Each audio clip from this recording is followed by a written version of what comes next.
Nah ini ya, saya lanjutkan terkait fungsi dari masing-masing sistem imun ya yang primer. Jadi di sini ada makrofag ya. Makrofag ini fungsinya untuk mencerna bakteri-bakteri yang masuk atau kuman ya atau sejenis mikroorganisme lainnya yang masuk ke dalam jaringan tubuh ya, jaringan tubuh seperti di hati, ginjal ya, paru-paru, usus dan lain-lain. Itu dibantu oleh makrofag. Termasuk di dalam kulit itu juga ada makrofag.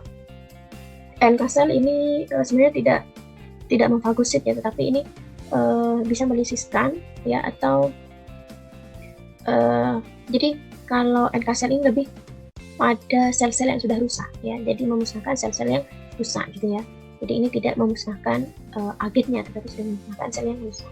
Komplement itu adalah perwakilan dari senyawa kimia ya, yang fungsinya adalah untuk melisiskan sel kuman. Jadi ini ibaratnya sel kuman ini ada membran ya, kemudian komplement itu fungsinya adalah untuk melisiskan ya.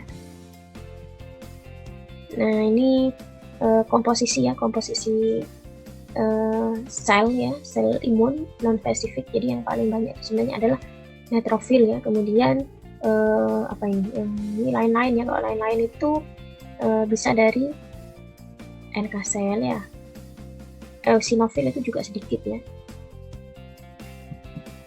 Kemudian ini ya fungsinya sudah saya sebutkan tadi. Kemudian ada interferon atau protein antivirus ya, disekresikan oleh sel-sel yang terinfeksi. Ini bisa saya contohkan ya. Nah jadi ibaratnya misalkan di sini tidak bisa. Nah ibaratnya tidak bisa ya. Misalkan di sini ada sel ya, sel yang terinfeksi ya oleh virus, atau selnya itu sudah mulai rusak gitu kan ya, sudah mulai rusak. Nah sel-sel yang sudah terinfeksi ya oleh virus itu ya akan mensekresikan protein antivirus. Jadi sel yang rusak ini akan mensekresikan interferon. Nah, digunakan untuk apa? Interferon itu nanti akan berdifusi ke dalam sel-sel sekitarnya. Jadi interferon ini akan berdifusi ke sel-sel sekitar dari sel yang sudah rusak. Tujuannya apa? Agar sel-sel yang ada di sekitar sel-sel yang rusak ini tidak akan terinfeksi juga oleh virus ya. Tetapi kan ini sifatnya non spesifik ya, karena virus itu pertumbuhannya cepatnya ganas.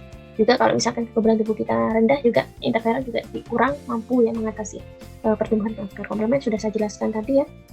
Jadi interferon ini adalah salah satu bahan kimia yang digunakan sebagai sistem pertahanan tubuh yang non spesifik ya. Nah ini ya sekunder kimiawi ya, interferon ya. Berarti dia sel sekunder di sini ya, maksudnya ada seluler dan ada kimiawi.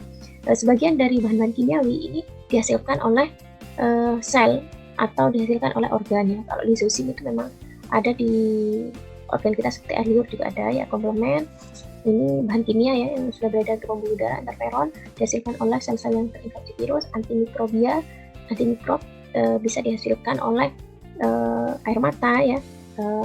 Apalagi dihasilkan oleh mikroba sahabat. Histamin kinin ini juga dihasilkan oleh sistem imun seluler ya, neutrofil, eosinofil.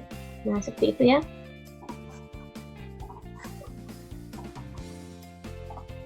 Kemudian saya lanjutkan dengan respon inflamasi ya. Jadi respon inflamasi ini adalah salah satu kerja sistem imun ya. Nah, sistem imun khususnya yang lebih banyak ke yang non spesifik ya, karena ini lebih banyak peran dari dari sel-sel seluler yang non spesifik. Jadi di sini ada sel mas, ada neutrofil ya. Mohon maaf ya. Ada sel mas, ada neutrofil, kemudian ada makrofag ya. Makrofag menghasilkan sitokinin gitu ya. Nah, ini prosesnya ya. Mungkin Anda bisa baca sendiri jika ada luka atau tusukan gitu kan ya di kulit kita ya, maka mikroba tersebut akan masuk sehingga sel-sel trombosit ya, platelet itu trombosit ya, itu akan membentuk sistem penggumpalan darah agar darah tersebut tidak terus-menerus keluar gitu kan ya. Kemudian sel mas ini akan memicu adanya vasodilatasi. Vasodilatasi itu kan pembengkakan pada pembuluh darah ya. Kalau sudah bengkak maka pori-pori pada pembuluh darah ini akan membuka sehingga akan memudahkan sel-sel neutrofil atau sel-sel darah putih neutrofil ya di sini akan keluar. Nah ini ya, kalau sudah keluar maka neutrofil tersebut akan memusnahkan atau akan memfagosit kuman ya.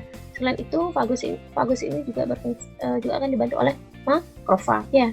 Nah neutrofil kalau sudah memfagosit kuman, di sini neutrofil sendiri akan mati ya, atau akan disisir, sehingga sisa dari sel-sel yang rusak dari neutrofil itu akan dimusnahkan atau akan dibersihkan oleh makrofag. Jadi secara alami makrofag, sel mas ini ada di jaringan ya.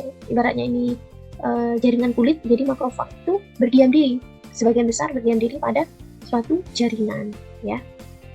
Kalau neutrofil ini banyaknya di pembuluh darah, gitu kan ya. Dia akan bekerja jika ada simulasi dari sel mas, gitu kan ya. Nah, kemudian akhirnya nanti makrofag ini akan menghasilkan hormon gitu ya, yang disebut dengan sitokin, yang mana sitokin ini akan mengembalikan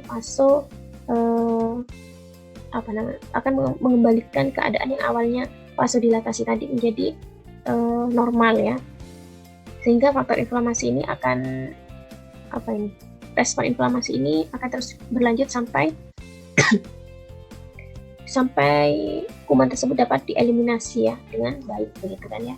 Nah, jadi misalkan dari proses ini kuman-kuman tersebut sudah dapat dimusnahkan ya, Nah, ini ya kemudian dilanjutkan dengan sistem imun yang spesifik ya. Jadi misalkan kumannya itu memang sudah dihidrolisis gitu kan ya. Ya kalau ini kuman yang tidak begitu patogen gitu kan ya, virulensinya itu rendah. Tapi kalau kumannya itu yang virulensinya tinggi, misalkan tertusuk oleh paku, yang mana paku itu dapat menimbulkan tetanus misalkan ya, itu kan juga bakteri. Bakterinya memang sudah dimusnahkan oleh sekian banyak sel imun ini, tetapi antigen dari atau toksik ya dari bakteri yang disebabkan oleh tetanus tersebut akan dihadirkan ya, atau akan dinampakkan ya, atau akan disajikan ke sel imun yang spesifik. Jadi tugasnya dari non spesifik ini memang untuk menghancurkan bakteri-bakteri atau kuman benda asing yang secara umum ya, semuanya tidak memandang ini bakteri E. coli, ini bakteri S. aureus, ini virus COVID-19 misalkan ya, atau yang lain. Saya menyerang ini misalkan ya, neutrofil tidak mau karena ini E. coli misalkan, tidak, semuanya itu dipukul rata oleh neutrofil dan makrofag agar semuanya bisa difagosit. Itu ya yang disebut dengan sistem kekebalan tubuh yang non spesifik. Jadi sebenarnya tidak memandang bulu ya, semua yang sudah bersifat patogen dan dapat merusak kuman dan dapat merusak tubuh kita itu dapat dimusnahkan oleh sistem kekebalan tubuh yang non spesifik ya. Jika sistem kekebalan tubuh yang non spesifik ini tidak mampu, maka nanti akan disajikan ke sistem kekebalan tubuh yang spesifik. Jadi ibaratnya itu toksik yang dihasilkan oleh kuman ini akan dilimpahkan tugasnya itu ke yang spesifik. Jadi ibaratnya job disk-nya non spesifik itu di bagian depannya ya, untuk menghancurkan yang kurang besar seperti sel kumannya ya, tetapi toksiknya itu dihadirkan ke yang spesifik. Apa itu pertahanan spesifik ya? Jadi pertahanan spesifik itu melibatkan yang namanya limfosit atau sel-sel darah putih ya. Limfosit itu menyediakan spesifitas dan keragaman pada sistem kekebalan tubuh. Nah, ini yang disebut dengan spesifik karena menghasilkan keragaman pada sistem imun. Nah, keragaman inilah yang disebut dengan antibodi atau reseptor-reseptor yang spesifik ya. Banyak ya di dalam tubuh kita, itu limfositnya itu sudah mengalami spesifitas yang tinggi, artinya memiliki reseptor dan juga memiliki antibodi yang memiliki epitop atau memiliki bagian yang dapat ya mengenali toksik atau antigen yang berbeda-beda. Jadi limfosit ini sudah mampu mengenali dan merespon molekul asing tertentu atau antigen yang spesifik. Tidak usah jauh-jauh ya. Antigen yang spesifik ini apa? Nah, misalkan antigen yang dihasilkan oleh coli, antigen yang dihasilkan oleh S. aureus, antigen yang dihasilkan oleh COVID-19, itu kan berbeda-beda antigennya, toksiknya juga berbeda-beda. Jadi yang menangani juga spesifik, berbeda-beda ya. Nah, jangankan berbeda spesies gitu kan ya, satu spesies itu juga bisa menghasilkan antigen yang berbeda, atau antigen yang sudah mengalami perubahan ya. Nah, jadi sistem pertahanan spesifik ini memang terkonsentrasi pada beberapa organ dan juga pembuluh limfa ya, tonsil dan kelenjar timus, kelenjar limfa ya, jaringan limfatik ini yang warna-warna hitam seperti akar ini jaringan pembuluh limfa.